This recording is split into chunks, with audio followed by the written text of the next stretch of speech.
ME347 Example 2, Finite or Integral Control Volume Analysis of Flow in a Parallel Pipe System. Water flows through the parallel pipe system shown below. The diameter of the inlet at section 1 and the exit at section 2 are the same. The diameter of pipe A is 5 centimeters. The diameter of pipe B is 2.5 centimeters. Pipes A and B both have a length of 5 meters. For a pressure drop of 2,500 pascals from section 1 to section 2, and neglecting minor losses, determine for part A the flow rate through each pipe, and for part B the total flow rate through the system. For this problem, we first assume flow of a Newtonian fluid with constant properties, which is water at 20 degrees Celsius. Second, we assume steady flow, where the properties do not change with time, through the system with negligible minor losses through any pipe fittings. Third, we assume that the walls of the pipe are smooth and that the flow will be turbulent for a Reynolds number based on diameter above 2300. Recall that the Reynolds number is the ratio of inertia to viscous forces. At higher Reynolds numbers, the inertia forces overcome the viscous forces to create a turbulent flow with a high degree of mixing. For water flowing through a pipe with a diameter above 1 centimeter, it is likely that the flow will be turbulent. Fourth, we assume fully developed flow, where the velocity profile has the same shape at each axial location for most of the pipe length. This is a reasonable assumption for turbulent flow if the pipe is more than 10 diameters long. For this case, pipe A and pipe B are 100 and 200 diameters long, respectively, so there will be a short entry region followed by mostly fully developed flow. Sixth, we assume approximately uniform velocity at the inlet and exit due to the turbulent mixing. Finally, we assume negligible effects due to gravity. For part A, calculate the flow rate through pipe A and pipe B. The first step required for the analysis to solve for an overall flow rate is to choose an appropriate control volume. To begin, we use the assumption of negligible minor losses, which are defined as head or pressure losses in fittings, valves, etc. This is a reasonable assumption when the major head losses, due to friction in the straight pipes, are much larger than the minor head losses, for this case due to losses in the T-fittings. Note that the schematic is not drawn to scale, and the pipe length of 5 meters is very large compared to the pipe diameters of 2.5 and 5 centimeters. Thus, this assumption is reasonable for this problem, and the pressure at the inlet and outlet of the T-fittings are assumed to be approximately the same as shown. Based on this assumption, we define two control volumes, one for just the flow in pipe A and one for just the flow in pipe B.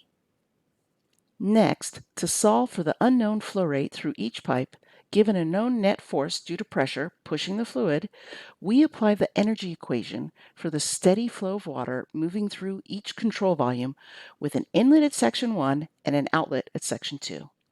Note that this is a special form of the first law of thermodynamics, and it indicates that for steady flow, the net force due to pressure head plus the change in kinetic energy head plus the change in potential energy head is equal to the major head losses plus the minor head losses minus any mechanical head gains, such as from a pump.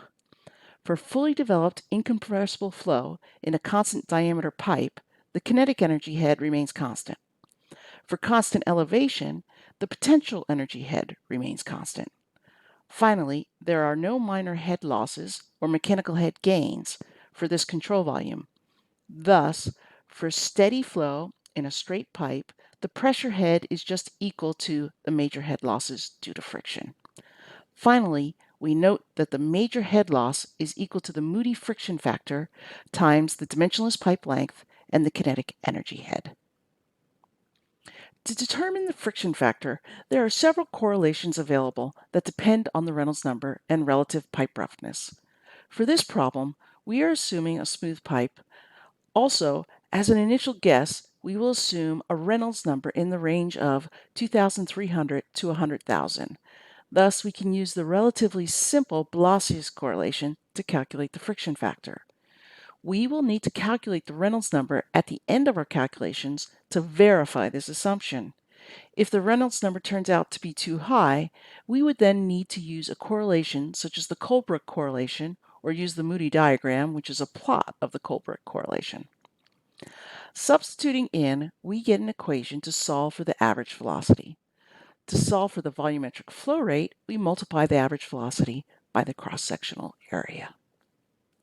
Substituting in values for the flow in pipe A for a pressure drop of 500 pascals per meter, we get an average velocity of 1.63 meters per second for a 5 centimeter diameter pipe.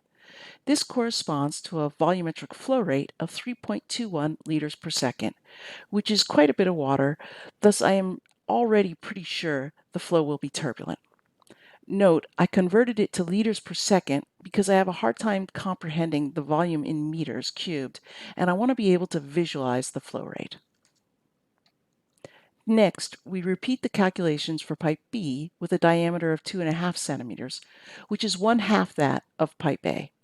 For this part, to simplify the calculations and gain more understanding, we use the results from part A to get equations for velocity and flow rate in terms of the pipe diameter ratio.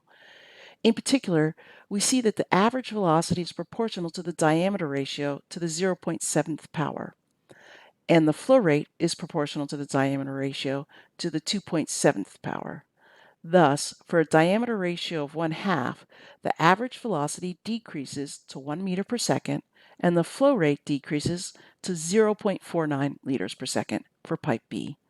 This makes sense because as pipe diameter decreases, the ratio of volume to wall surface area decreases. Note that the wall surface area is where there are wall shear stresses due to friction that oppose the flow. Thus, the passage becomes more restrictive, which decreases the flow rate. This problem is analogous to electrical DC circuit analysis for two resistors in parallel. The smaller diameter pipe has a higher resistance to the flow than the larger diameter pipe. Thus, the flow rate or current for a circuit is lower in the smaller diameter pipe. Before we continue, we need to check that the Reynolds number was indeed in the assumed range. Substituting in properties for water at 20 degrees Celsius, we get values of 81,000 and 25,000. Thus, the flow in both pipes is definitely turbulent, and the values are low enough that the Blasius correlation has been confirmed to be valid. For part B, calculate the total flow rate through the system. We begin by applying conservation of mass for an incompressible fluid, which gives that the sum of all volumetric flow rates into a control volume must equal the sum of all volumetric flow rates out of the control volume. Note that for incompressible flow, where the density is constant, this is true regardless if the flow is steady or not. For this case, we define our control volume to contain the water moving through the T fitting at the inlet side of the system. Thus, the flow rate coming into the system is equal to the sum of the flow rates exiting the system to pipe A and pipe B, resulting in a total flow rate of 3.7 liters per second. Again, we can use the analogy to an electrical DC circuit for two resistors in parallel. For this case, we are applying Kirchhoff's law, where the sum of all the currents or flow rates into a node is 0. To continue this problem on flow through parallel pipes, let's consider some additional flow regimes. First, for laminar flow with a Reynolds number below 2300, we can use the relationship for friction factor for fully developed flow that can be derived analytically. Substituting in, we now get the volumetric flow rate scales with the diameter ratio to the 4th power. Second, for fully turbulent flow, we can use the relationship for friction factor based on experimental results. Because of the logarithm, there is not a simple relationship for how flow rate scales with diameter, but it can be easily calculated for a particular case.